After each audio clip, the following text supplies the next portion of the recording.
오늘 함께 할 말씀은 주제는 나의 노래가 되었나이다. 저는 노래를 잘 못 부르지만 노래를 자주 부르는 편이에요.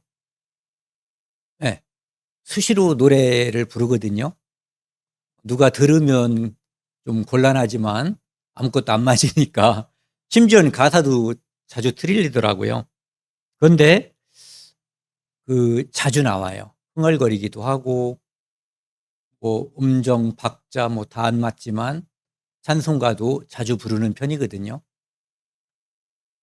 우리가 이 땅에 살면서 고난, 고통, 원망, 불만 이런 것이 있을 수밖에 없어요. 합리적이지 않거든요. 그리고 어떻게 보면 합당한 상황이 내게 벌어지지 않는다라고 생각할 수 있어요. 비교해보면 억울하다고 생각하는 경우도 많이 생기거든요. 그런데도 불구하고 우리가 이 삶이 노래가 될 수 있다는 것, 이 삶이 찬양이 될 수 있다는 것은 딱 하나예요. 내가 예수 그리스도를 믿고 구원받았다는 것. 그게 아니면 내가 찬양하고 기쁘고 즐거워할 근거가 없죠. 더군다나 영원히 기뻐하고 영원히 감사할 거리가 없어요. 다 가진 사람처럼 보이는 사람도 믿지 않는 사람들은 더 많이 갖기를 바라고 더 원하는 게 많이 있어요. 만족은 오직 예수 그리스도를 우리가 정말로 나의 구세주로 받아들일 때만 평안과 안정, 만족이 주어지는 것 같아요. 아까도 이제 강태현 형제님께서 읽어주셨는데요. 오늘 본문 말씀 같이 읽겠습니다. 내가 나그네 된 집에서 주의 율례들이 나의 노래가 되었나이다. 우리는 이 땅에서 외국인과 나그네라고 히브리서 11장에서 히브리서 기자가 이야기하고 있어요. 그 다음에 베드로전서 2장 11절에서는 거류민과 나그네라고 이야기하고 있어요. 그러니까 이 땅은 우리가 스쳐가는 곳이지 이 땅에 뿌리박고 이 땅에 소망이 완전히 있는 곳이 아니라는 뜻이죠. 이 땅에서 소망을 두고 이 땅에서 승패를 겨루려고 하는 사람은 이 땅을 떠날 때 반드시 헛되다고 하는 것을 느낄 거예요. 실패했다는 것을 간절하게 깨닫게 될 거예요. 하지만 예수 그리스도로 내 마음속에 구주임을 믿는 사람들은 이 땅이 단지 내가 스쳐가야 할 나그네 삶이라고 하는 것, 이 땅에서 내가 누리고 즐거움을 얻고 기쁨을 얻는 그 모든 것이 진짜가 아니라는 것. 마치 그림자가 있잖아요. 그림자가 아무리 멋지고 아름다워도 이 본체가 따로 있는 거거든요. 본체가 사라지면 그림자는 사라지는 거예요. 본체는 우리가 진정으로 마음속에 느낄 수 있는 그 소망의 본체는 하늘나라에 있거든요. 하나님, 예수 그리스도가 우리 소망의 본체예요. 그래서 이 시편 기자도 내가 나그네진 집이라고 이야기하고 있는 거예요. 이 땅은 나그네다. 그러니까 구약시대의 성도들도 하나님을 진정으로 믿는 사람들은 이 땅에서 우리의 신분이 나그네라고 하는 것을 알고 있었어요. 순례자인 거예요. 이 땅에 있다가 어느 때 주가 오라 하시면 우리는 떠나야 되는 존재들이지 여기서 승부를 겨누는 그런 사람들이 아니라는 거죠. 그러니까 어려움이 있고 고난과 고통이 있지만 하나님의 말씀을 지키고 배운다고 하는 그것이 구원받지 않은 사람들한테는 굴레예요. 하나님이 나를 억압하려고 짓누르는 굴레로 보이는데 구원받은 사람들, 하나님을 존중하고 떠받드는 사람들에게는 그것들 노래가 되는 거예요. 그것들이 오히려 나의 찬양이 되는 거죠. 오늘은 이제 시편 119편 54절 이 말씀은 이제 오늘 이 찬송가 370장에 있는 여기 보면 이 휴잇이라고 하는 사람이 이 찬송가를 지었거든요. 이 찬송가를 이렇게 발표한 연도가 1898년으로 돼 있어요. 그런데 이 찬송가를 작사했던 진짜 연도는 1887년이라고 이야기하고 있어요.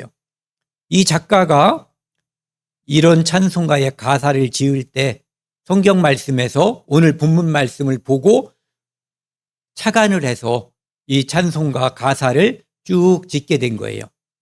물론 이제 우리말로 번역된 이 찬송가 가사는 그 원래 진짜 저작자인 그 작사가의 가사와 조금 다를 수 있어요. 그런데 전체적으로는 그 뜻 안에서 있는 거죠. 그 작사자를 한번 살펴보면요.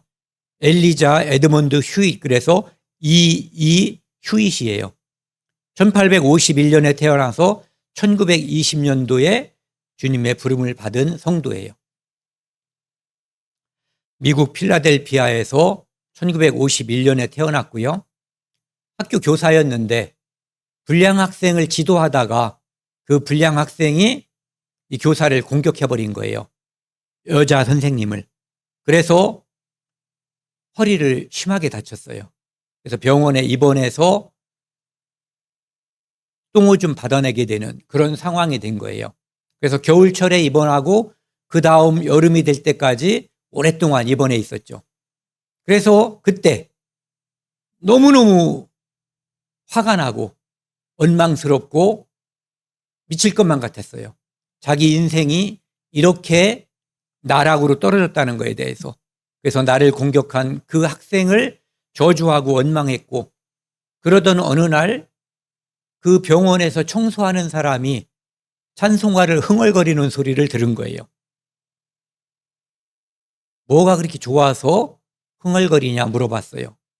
그랬더니 그 사람이 내가 이 환경에서도 내 입에서, 내 가슴에서 찬송가가 나오게 해주신 그분을 어떻게 내가 찬양하지 않을 수가 있겠냐라고 말하는 것을 듣고 머리에 한 대 맞은 것 같은 느낌을 탁 받은 거예요. 그리고 나서 이 사람의 삶의 태도, 신앙관이 완전히 바뀌어버렸어요. 그리고 나서 지은 찬송가가 오늘 우리가 함께할 찬송가 370장이에요. 그래서 그때 여기 보시면은 육체적 고통과 우울증 대신 성경을 깊이 묵상하며 하나님과 깊은 교제를 하는 계기가 됐어요. 그 청소하는 어떤 자매의 간증을 통해서. 그래서 침대에 누워있는 동안에 많은 찬송 시를 작사했다고 되어 있어요. 2절에 나와 있는 주 안에 있는 나에게 딴 근심이 있으랴라고 하는 요 가사도 그때 제일 먼저 착안했었던 그런 가사라고 이야기하고 있어요. 그래서 극심한 통증과 좌절을 신앙으로 극복한 실제 간증이 370장 찬송시예요. 그리고 이분 엘리자 에드먼드 휴잇이 작사한 찬송시 중에서 우리가 익숙한 거 428장 내 영혼의 햇빛 비치니 이거, 그 다음에 453장 예수 더 알기 원하네. 또 다른 것들이 있는데 제가 잘 모르는 찬송가라 인용하지는 않았습니다.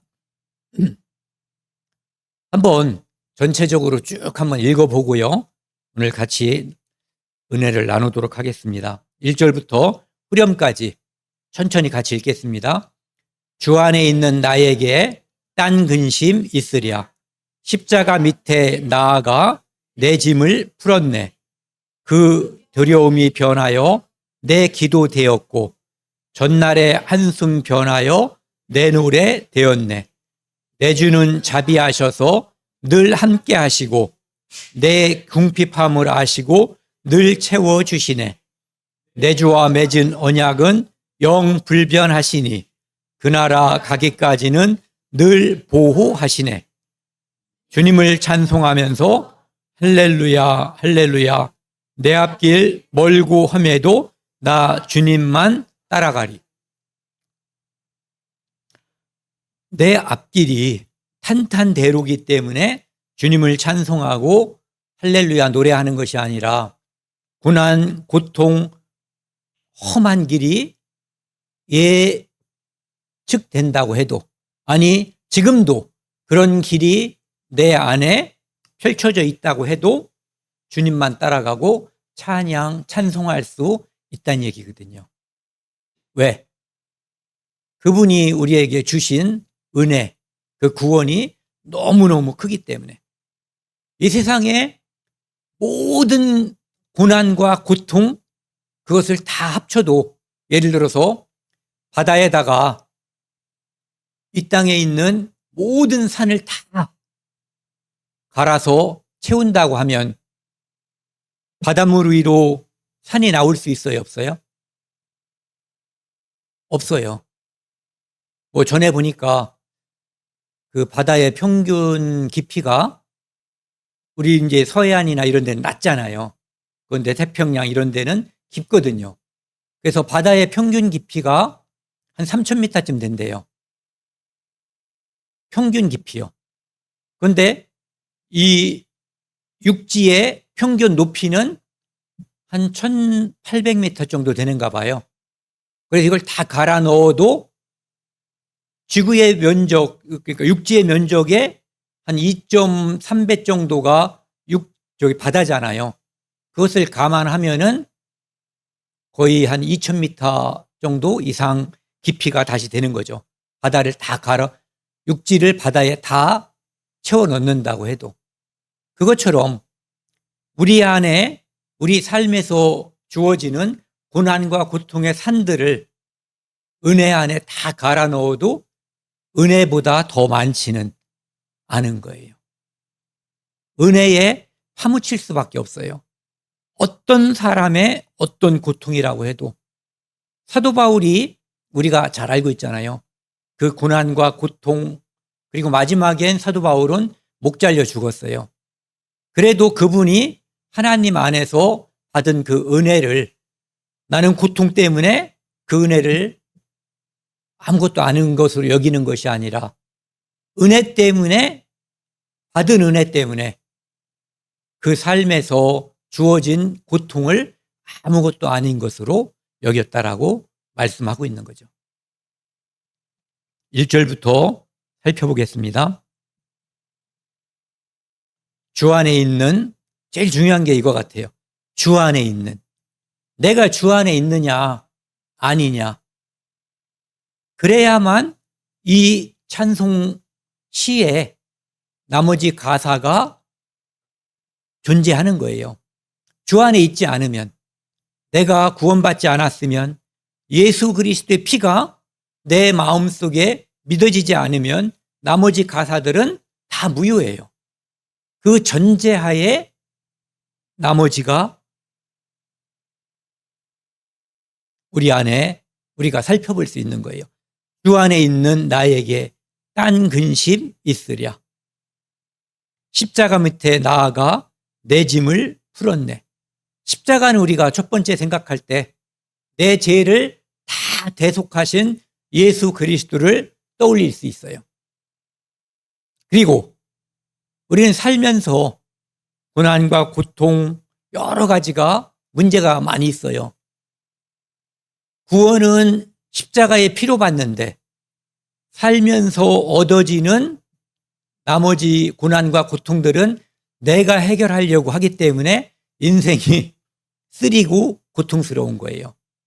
그것도 역시 십자가 밑에 다 풀어야지 되는 거거든요.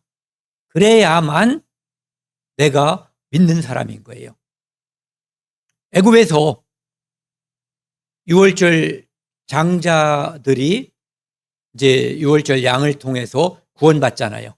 이스라엘이 유월절에 구원을 받아요. 그리고 홍해를 건너고 광야를 통과할 때 구원은 하나님께서 유월절 양으로 해주셨지만 나머지 삶은 이스라엘에게 이제 내가 너희들 구원해 줬으니까 알아서 해. 이렇게 말씀하신 게 아니에요. 오히려 광야에 있을 때 낮에는 구름 기둥으로, 밤에는 불 기둥으로 이스라엘을 보호하시고 인도하셨어요. 우리 삶도 마찬가지거든요. 구원도 십자가의 피, 그 다음에 하루하루의 삶의 인도하심도 십자가. 이것이 내 마음속에 있어야지 돼요. 내 짐을 풀었네. 빌립보서 4장에 보면은 이 빌립보서 4장 6절 7절 말씀을 제가 다른 곳에서도 오늘 또 인용을 했는데요. 아무것도 염려하지 말고 광야에서 이스라엘의 노력과 염려로 그들의 생계가 유지된 게 아니에요. 잠시 생각을 해보세요. 그때 그들은 어떻게 먹고 살았는지, 어떻게 광야를 통과하게 되었는지, 오히려 그들의 노력과 불평불만이 그들의 삶을 피폐하게 만들었어요. 아무것도 염려하지 말고 다만 모든 일에, 여기 보시면은 모든 일이거든요. 네. 기도와 간구로 너희 구할 것을 감사함으로 하나님께 아뢰라. 하나님께 아뢰라 앞에 감사함으로 있어요. 이미 나를 하나님의 자녀로 삼아 주셨기 때문에 감사하고, 또 광야에서 인도하신 것처럼 구원하고 내 편개치시는 하나님이 아니라 나를 앞으로도 소망이 완전히 익을 때까지 나를 인도해 주실 것을 믿고 의지할 수 있기 때문에 감사하는 거죠. 내가 나를 구원하신 그분이 구원자이시고 나의 창조자이시고 나의 인도자이시기 때문에, 나의 아버지이기 때문에 그분께 아뢰 수 있는 거예요. 옆집 아저씨한테 아뢰는 것은 아무런 의미가 없어요. 그리하면, 아뢰면, 감사함으로 아뢰면 모든 지각에 뛰어난 하나님의 평강이, 하나님은 제가 요즘 제가 저쪽 사는 곳에 6층에 보면은 어떤 분이 한 아침 8시 한 40분쯤부터 시작을 해서 9시 한 반 정도까지 계속해서 럴럴러 하고 계속해서 막 주여하고 악을 쓰고 막 떠들어대요. 그 아파트가 쫑쫑 울릴 정도로, 특히 지난 금요일 날은 평상시 하는 목소리에 2배, 3배 되는 목소리로 막 외쳐댔어요. 하나님은 지각에 뛰어나신 분이에요. 골방에 은밀히 기도해도 하나님이 다 알아듣시는 분이거든요. 그렇게 악을 써서 하지 않아도 우리가 대화할 때는 목소리가 어느 정도 유지가 돼야지 서로 알아듣잖아요. 우리는 육체를 가진 사람이기 때문에. 그런데 하나님은 모든 지각에 뛰어나신 분이에요. 그렇게 목이 터져라라고 기도하지 않아도, 아니 하나님은, 예수님은 그렇게 하지 말라고 하시는 거예요. 골방에서 은밀한 중에 기도하라고 말씀하시는 거죠. 의식하지 말라는 거예요. 그 아파트에서 그 사람의 그 기도와 외침을, 울부짖음을 칭찬할 사람이 누가 있겠어요? 혹시 몰라요. 그런 부류가 또 다른 집에 살고 있다면 나는 더 크게 해야 되겠다, 이런 경쟁이 생길지 모르지만 아주 이가 갈릴 정도로 시끄러워요. 그런데 그분은, 하나님은 모든 지각에 뛰어나신 하나님이에요. 그래서 그분이 우리에게 평강을 주셔요. 환경이 바뀌지 않았는데 환경은 그대로라는 게 나중에 시간이 지난 후에 떠오르는데 왜 나는 그때 평안했을까? 왜 나는 그때 수렁퉁이에 빠진 것처럼 그런 삶을 살지 않고 내게 평안이 왔을까라고 뒤늦게 생각을 하게 되죠. 그리고 순간적으로 기도하면서 내 안에 나를 감싸는 평안이 있다는 것을 다 아실 거예요. 그게 없으면 잘 생각해 보셔야 돼요. 내가 정말 하나님의 자녀인지 사생아인지. 그분은 우리를 낳아주실 뿐만 아니라 인도하시고 함께 하시는 분이에요. 그리스도 예수 안에서 너희 마음과 생각을 지키시리라. 혹시 저는 그 드라마를 본 적이 없는데요. 슈룹이라는 드라마 보신 분 있어요? 한 분도 없네. 있어야지 얘기가 더 잘 되는데.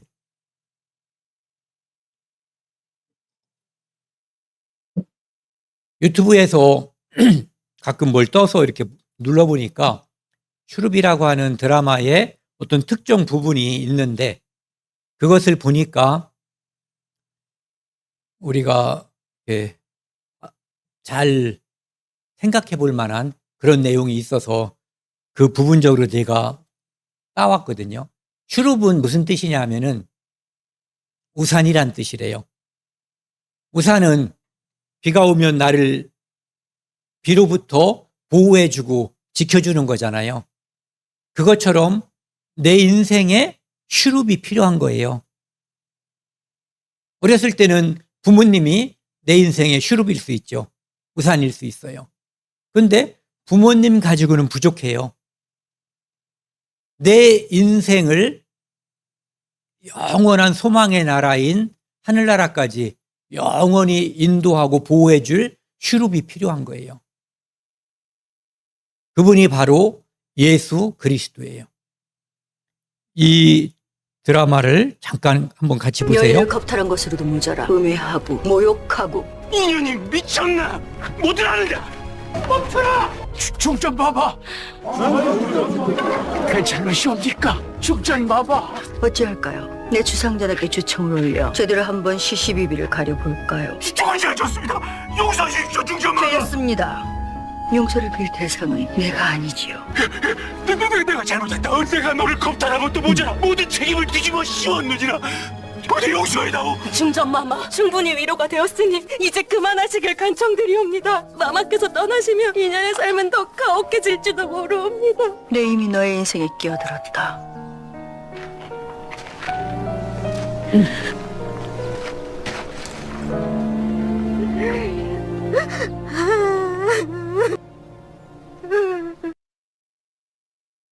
하나님은 우리를 구원하고 이제 알아서 해. 내가 구원까지 해줬는데 나한테 뭘 더 바라냐. 이런 분이 아니라 우리를 구원해주고 끝까지 우산처럼 슈룹 보호하시고 지켜주시고 인도하시는 분이에요. 여기 있는 이 중전이 지나가 버리면 중전이 여기 와서 깽판 쳤단 말이에요. 그러니까 이 여자아이의 삶이 더 빡빡해질 수 있어요. 그러니까 손을 내밀죠. 내 손을 잡아라. 데리고 가는. 이 드라마는 절 몰라요. 분명히 데리고 가서 이 삶을 책임졌겠죠. 하나님은 우리 삶을 책임지시는 분이에요. 슈룹. 영원한 슈룹이죠.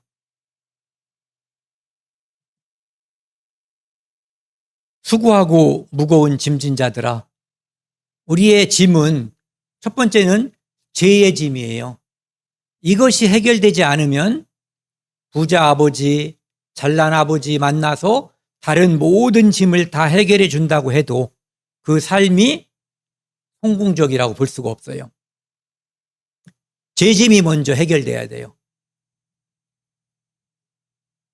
무거운 짐진 자들아 다 내게로 오라. 내가 너희를 쉬게 하리라. 이 짐 문제가, 제 문제가 해결이 돼야만 쉴 수가 있어요. 평안, 안정, 이게 참 평화가 오는 거죠. 그것이 처음 주 안에 들어가는 출발점이 되는 거예요. 주 안에 있지 않으면 어떠한 인도도 기대할 수가 없는 거예요. 요한복음 15장 5절에는요. 나는 포도나무요. 예수님이 내가 포도나무라는 거죠. 너희는 가지라. 그가 내 안에, 내가 그 안에 거하면 사람이 열매를 많이 맺나니 나를 떠나서는 너희가 아무것도 할 수 없음이라. 우리가 뭔가를 하려고 하는 그 시발점은 먼저 여기 주 안에 들어가야 되는 거예요. 예수 그리스도가 나의 유일한 구세주임을 믿지 않으면, 아니 믿어야만 그 다음 여정이 시작될 수 있는 거예요. 유월절 사건이 없다면 이스라엘은 하나님의 백성이 아닌 거예요. 유월절 사건을 통해서 구원함을 받았기 때문에 인도함을 받게 된 거죠. 우리도 마찬가지예요. 많은 사람들이 지금 이 시간 많은 교회당에 가 있을 거예요. 그런데 진정으로 예수 그리스도가 나의 구세주임을 믿은 그 시작이 없다면, 아니 없었다면 인도함을 받는다고 생각하고 그분이 나의 아버지라고 생각하는 그 모든 것들은 개꿈과 같은 거예요. 나중에 황망한 일, 그 일이 벌어질 거예요. 그러니까 가장 중요한 것은 내가 주 안에 있는가, 내가 주 안에 들어간 적이 있는가, 이것이 우리 신앙생활의 출발점이 되는 거예요. 그리고 우리 삶은 고난이 없는 삶은 없어요.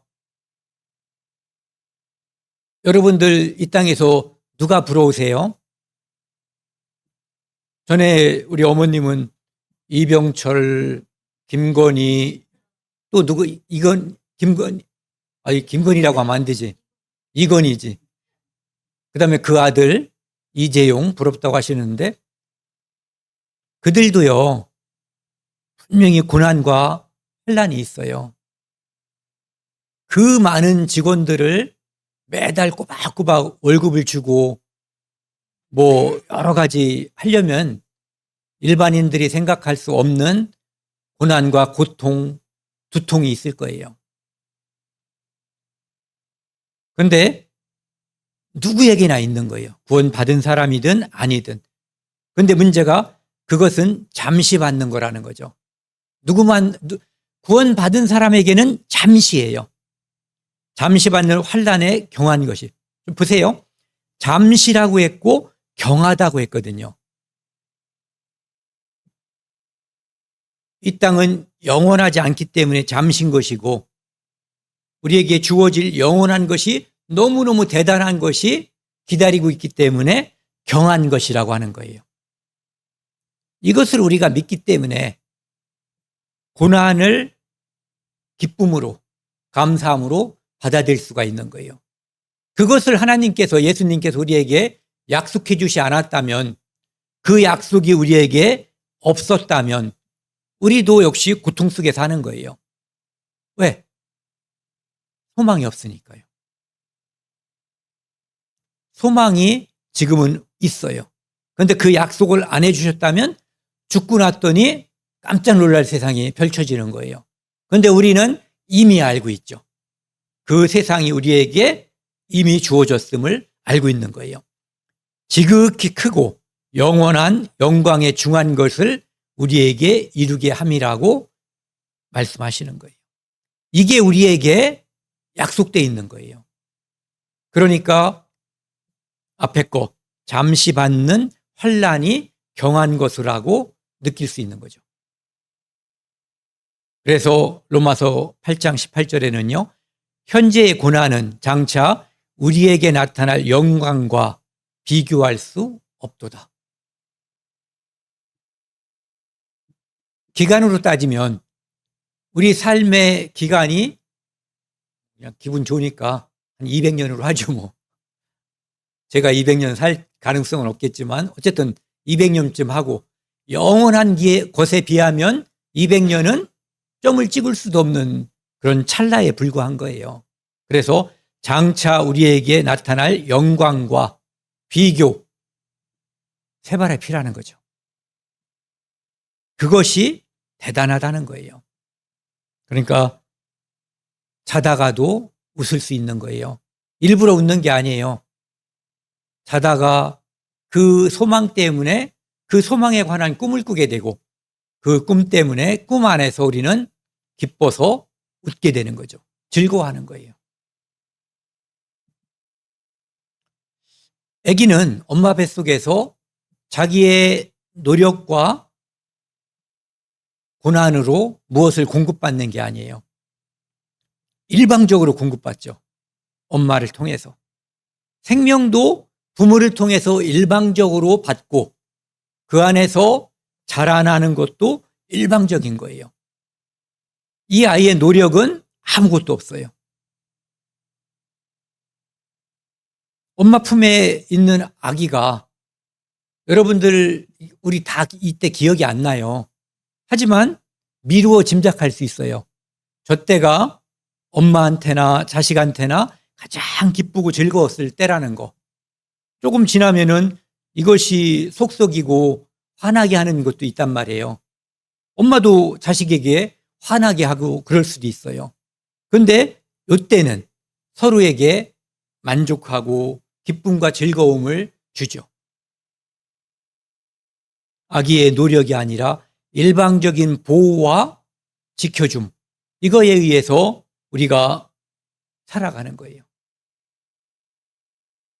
이때 기쁨이 지금보다 엄마가 생각할 때 훨씬 더 클 수 있어요. 자, 이걸 생각해 보자고요. 아까도 언뜻 말씀을 드렸었는데요. 낮에는 구름 기둥으로, 밤에는 불 기둥으로 이스라엘을 인도했어요. 이 인도함을 받는다고 하는 것은 조건이 전제가 있는 거예요. 하나님의 자녀가 되었음. 하나님의 자녀가 되었다는 것은 유월절 양의 죽음으로 그들이 구원받은 거예요. 그 구원받은 그 피가 없었다면 그들의 인도함은 존재하지 않는 거예요. 양의 문으로 들어가는 것이 없이 인도함을 받는다고 생각하는 것은 착각인 거예요. 그래서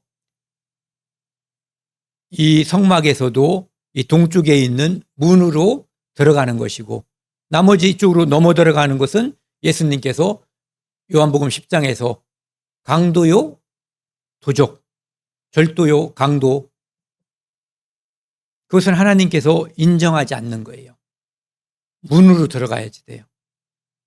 그럴 때 예수 그리스도의 피로써 하나님의 자녀가 될 때 비로소 영원한 인도함을 받는 거죠. 우리가 그런 존재예요. 예전에 있었던 이 한시적인 이 사건은 성령을 통해서 영원히 인도함을 받을 것에 대한 그림자라고 봐도 좋은 거죠. 2절입니다. 그 두려움이 변하여 내 기도 되었고 전날의 한숨 변하여 내 노래 되었네. 살면서 두려움이 없는 사람이 아무도 없어요. 이 험한 세상을 내가 내 아이들과 어떻게 헤쳐나갈까? 도대체 나는 어떻게 살아야 할까? 막막할 때. 이스라엘 민족이 하나님이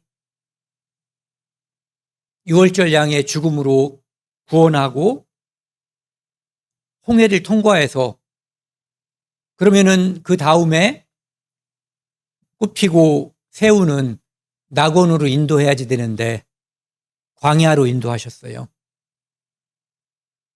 아무것도 할 수 없고 해도 소용없는 곳. 그곳으로 하나님께서 인도하신 거예요.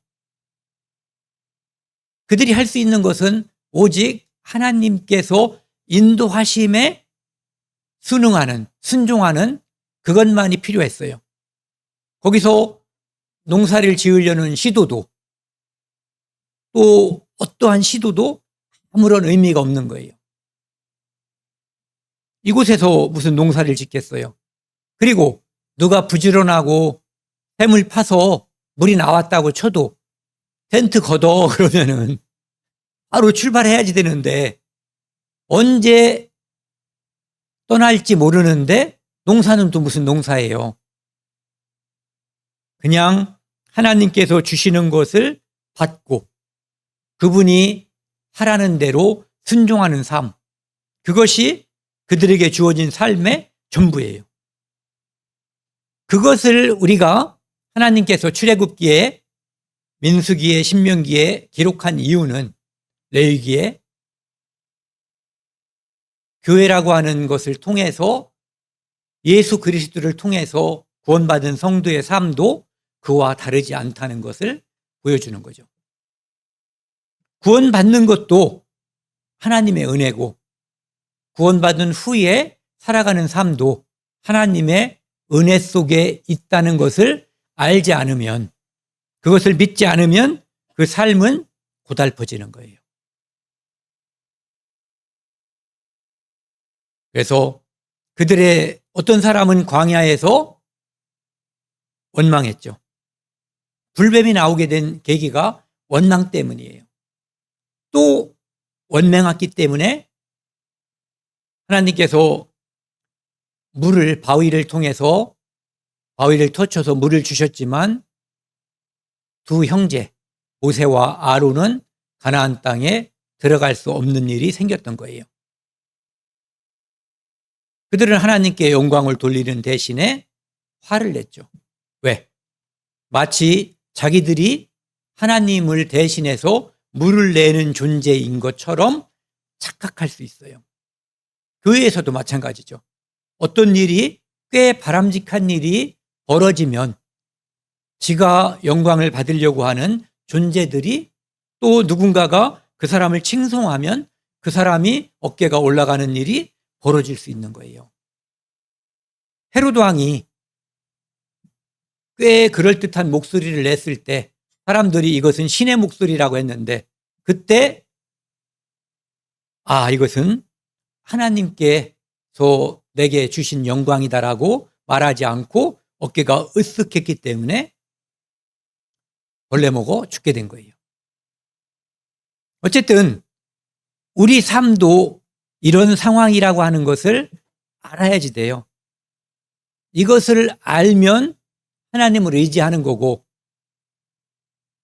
우리 장모님처럼 내가 내 삶을 개척할 수 있고 앞으로도 그럴 수 있다라고 생각하면 빡빡하고 의지가 안 되는 거예요. 전날의 한숨이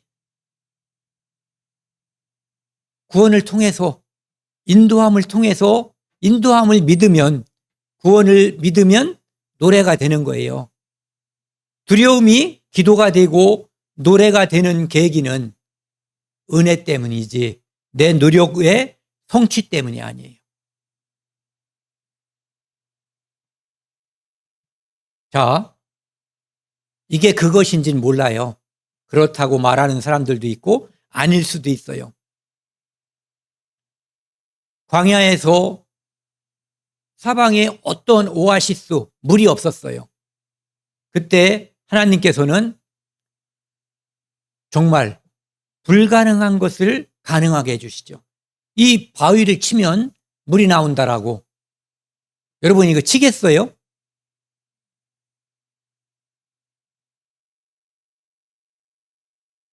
태양아 멈추어라. 달아 너도 그럴지어다 라고 기도할 수 있는 분 손 들어보세요. 이런 기도를 우리가 안 하잖아요. 왜? 안 믿어서 안 하는 거예요.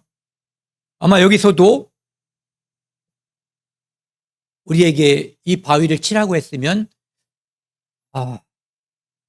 한숨 쉬었을 가능성이 매우 커요. 하나님은 믿는 자들에게 물을 주셨고 믿지 않을지라도 그들을 인도하신 거예요. 왜? 그 후에라도 내 말을 순종할 때 너희들에게 복이 있다는 것을 보여주는 거죠. 그래서 아무것도 없는 그곳에서 기도하게 되고 그 먹을 수 없고 전갈과 햇빛이 뜨거워서 고통 속에 있을 그때 노래를 부를 수 있게 된 것은 그분이 은혜를 베풀어 주셨기 때문이에요. 은혜를 이미 베풀었고 지금도 은혜가 내려오고 있고 매일매일 만나가 쏟아졌고 그리고 앞으로도 그 은혜가 지속될 것을 믿었던 거예요. 못 믿은 사람들은 안식일 전날 아니면 평상시에 많은 것을 갖다 쌓아놨죠. 나중에 경험한 후에 하루치만 가져와도 되는구나. 안식일 전날은 이틀치 가져와야 되는구나 라고 하는 체험신앙을 그때 하게 됐을 거예요.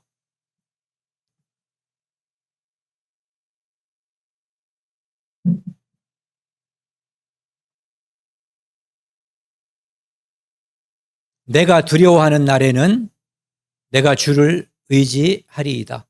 다윗이 그들과 적대 관계에 있는 블레셋에게 체포됐을 때, 붙잡혔을 때 한 기도예요. 우리도 두려운 날이 많이 있어요. 그 두려움이 기도가 되는 것. 내가 주를 의지하리이다.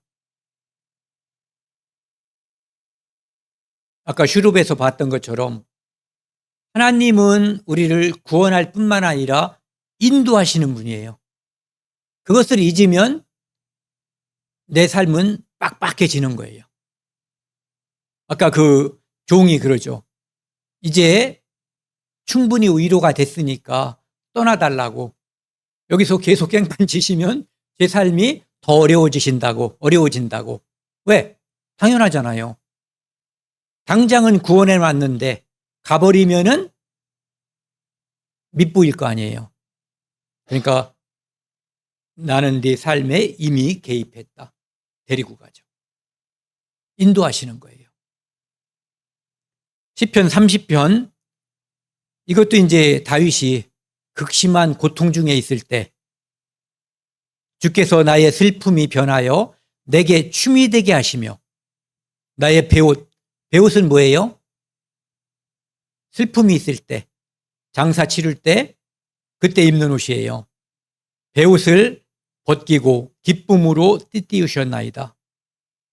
내가 노력해서 슬픔을 기쁨으로 바꾼 것이 아니고 내가 노력해서 배옷 대신에 멋진 옷을 입게 된 것이 아니라 하나님께서 이분이 하신 거예요.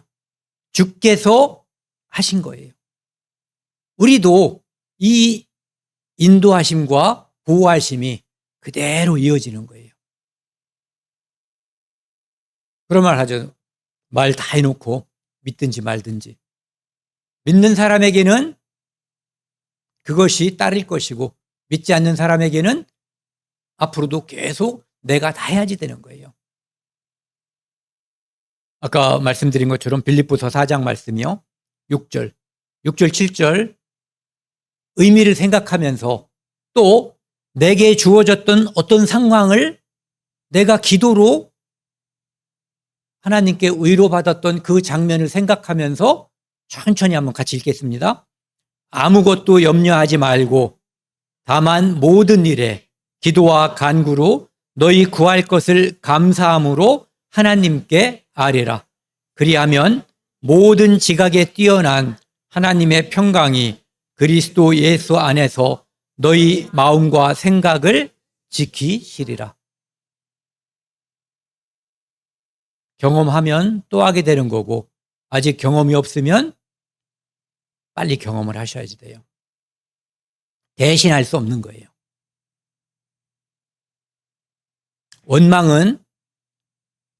원망은요, 염려는, 걱정은 불신이에요. 불신의 표현이에요.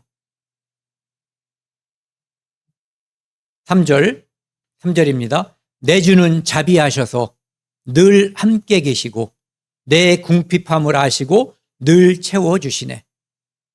하나님은 자비하셔서 늘 함께 하시고, 아까 슈룹 내가 이미 개입했어요. 그리고 내 궁핍함을 아시고, 그분이 먼저 아시는 거예요. 전에도 말씀드렸지만 아기가 태어나기 전에 엄마가 젖이 나오는 것은 하나님이 미리 준비한 거예요. 엄마가 준비한 게 아니에요. 하나님이 나를 위해서, 나의 생명을 위해서 엄마를 통해서 미리 준비한 거예요.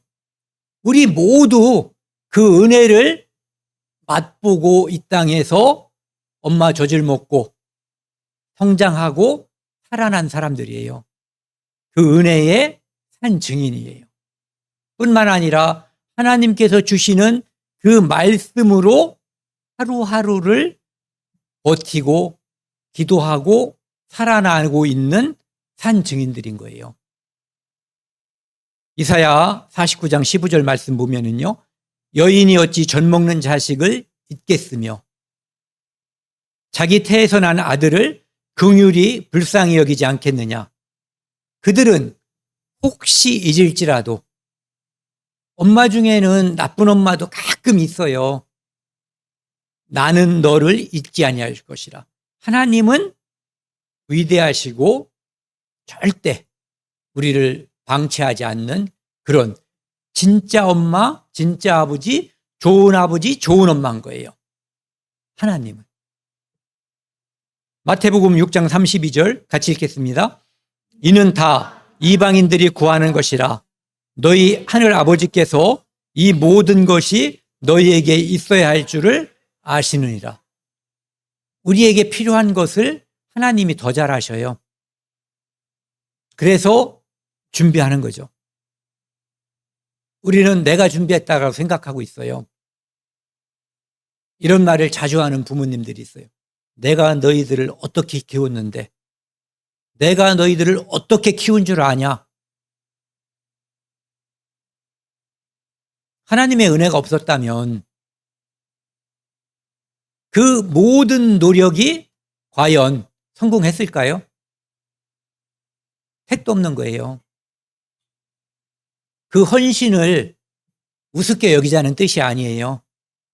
하나님의 은혜 아래 있는 거예요.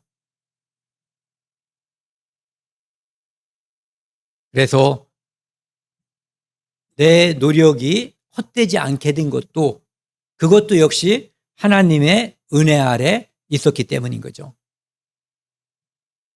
4절입니다. 내 주와 맺은 언약은 영불변하시니 그 나라 가기까지는 늘 보호하시네. 내 주와 맺은 언약, 주님께서 일방적으로 언약, 약속을 맺은 거예요.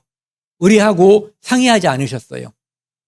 한 번 구원해 주면 영원히 내 자녀, 나는 너희들의 삶에 영원히 개입하고, 심지어 너희들이 한 번도 본 적도 없고 생각해 본 적도 없는 영원한 대단한 천국의 상속자가 된다는 약속까지 해주신 거예요. 그 언약이 절대 변할 수 없어요. 내가 하나님의 말씀에 어긋나도 그 약속은 이루어져요. 대단한 거죠. 영불변한 약속이에요. 한 번 구원은 영원한 구원인 거예요. 그 나라 가기까지 늘 보호하셔요. 애굽에서 나온 이스라엘을 광야에서 가나안 땅에 갈 때까지 끝까지 보호하셨고 끝까지 인도하셨어요. 그것은 우리를 하늘나라에 갈 때까지 영원히 끝까지 인도하시고 보호하시겠다고 하는, 보호하신다는 약속의 그림자라고 볼 수 있어요. 하나님은 이런 분이죠. 어찌 말씀하신 바를 행하지 않으시며. 그분의 말씀은 그대로 이루어지는 거예요. 그런데 그분은 가끔 그런 말씀도 하시죠. 이것은 나의 언약이다. 그냥 말씀만 하셔도 이루어지는데 이것은 내 약속이다, 언약이다, 맹세를 한다라고 말씀까지 하시는 거예요. 그러니 우리가 그분의 언약을, 말씀을 의심할 수가 없는 거죠. 너희는 이제 더 나은 본향을 사모한다. 여기 그 나라 가기까지는 널 늘 보호하신다는 거예요. 그래서 우리는 본향을 사모하는데 그것은 이 땅에 있는 게 아니에요. 이 땅에서 무언가를 확실한 것을 얻으려고 하면 아까 말씀드린 것처럼 그 인생은 꽝나는 인생이에요. 누구든 꽝나요. 시편 121편 8절 같이 읽겠습니다.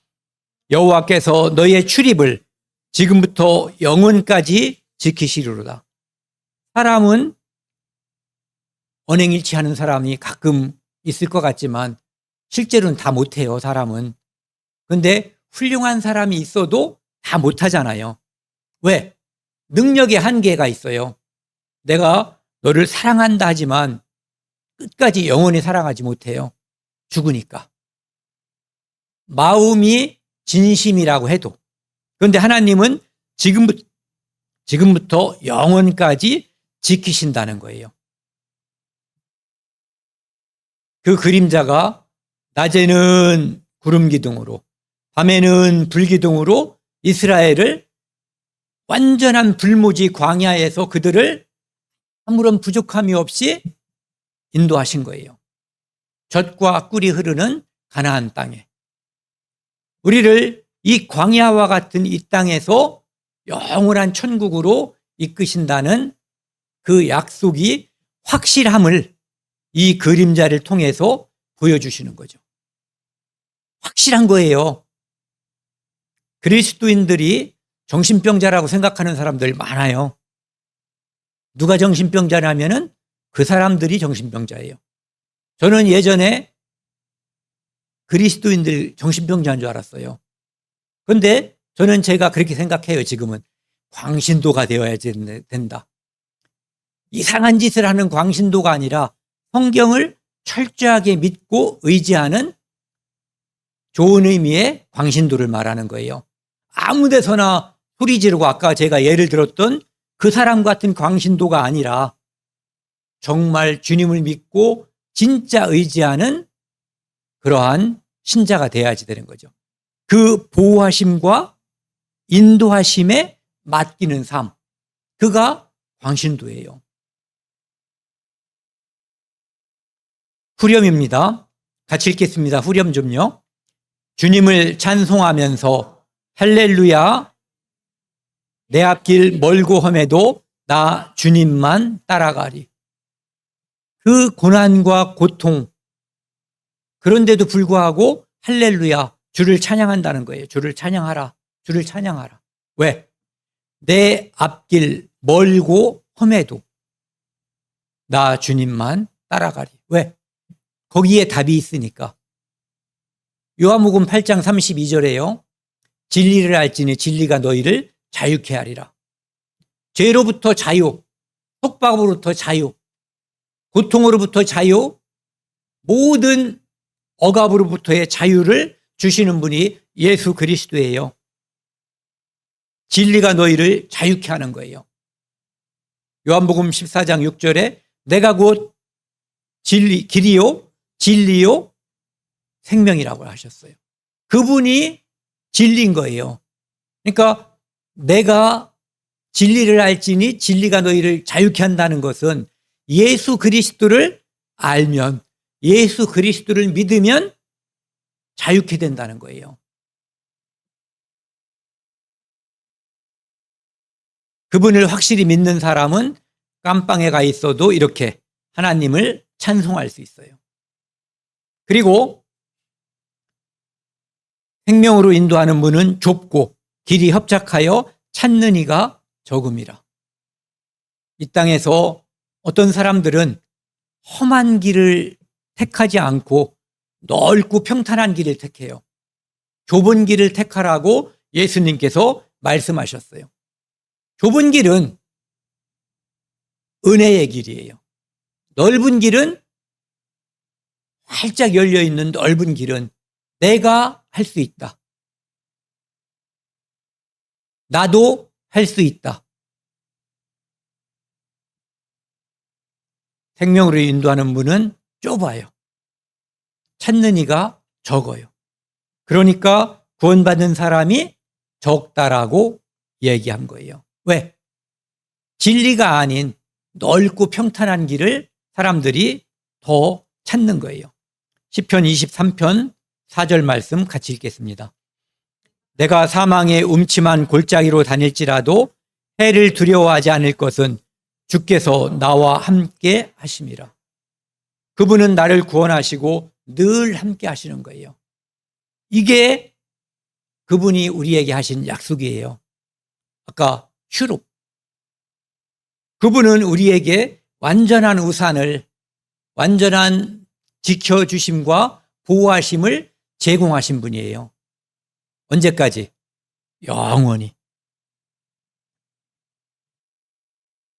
다시 말씀드리지만 우리의 모든 믿음, 그 다음에 인도하심, 삶, 그것은 십자가에서 시작되고 십자가로 끝나는 거예요.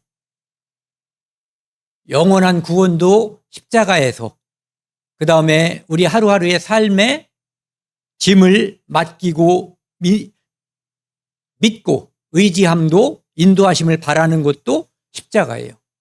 내가 이 예수님 옆에 있었던 한편 강도였었다는 사실이 나한테 진심으로 믿어져야지 돼요.